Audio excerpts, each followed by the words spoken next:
first step before you even remove this piece of trim is to make sure that you can get it. Mine just so happens to be like the most common door and window trim you can get. But especially if you're in an older house or an older apartment, you might not be able to get the same exact trim.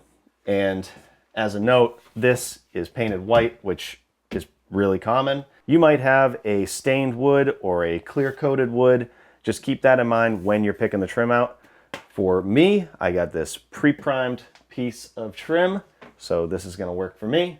Just make sure you can get the trim before you start taking it apart. Let's start taking this piece of trim off. And the first thing I'm gonna do is take a utility knife. You can use a razor blade, whatever you have. And I'm gonna cut this caulking. You probably won't have to do this if you have stained wood, but if you have caulking, I'm just gonna very carefully cut along this seam right here. This is where the trim connects to the door jamb. And if you don't do this, when you try and remove it here, it can make a mess, it can peel the paint, and it'd just be a lot more work in the end. So it's worth it to just go down with a knife just like this and cut that caulking.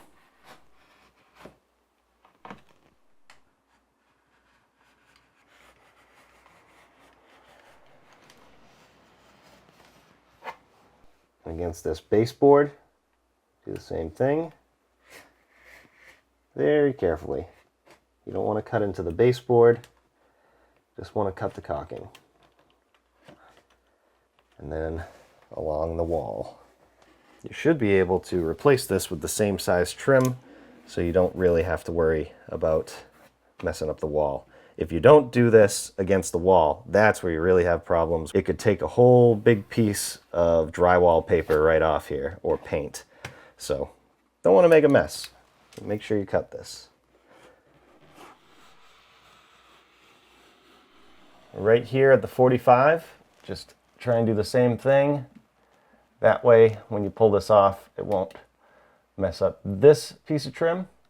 And just try and go right in that seam right here.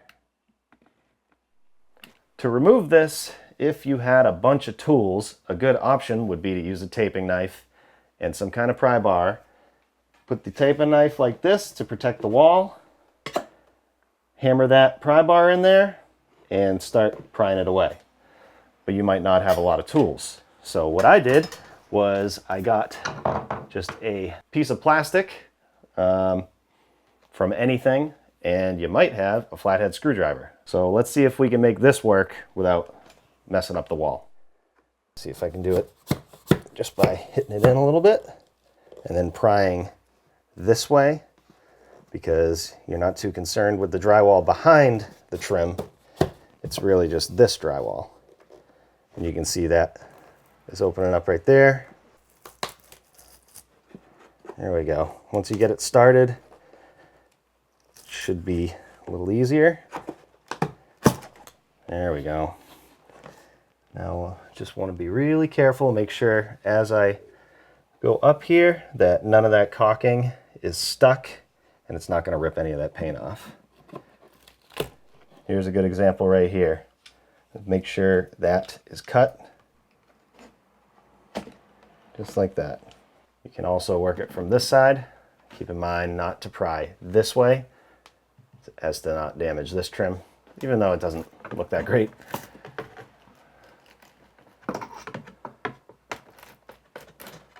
Some caulking here. Okay. Just go nice and slow.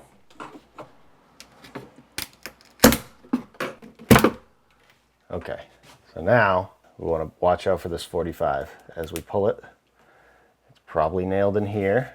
So just pry it out, pull from the bottom like this, give it a little wiggle, and that seam should open up. And it does look like it's nailed. And if we're careful, we just keep wiggling. Got it.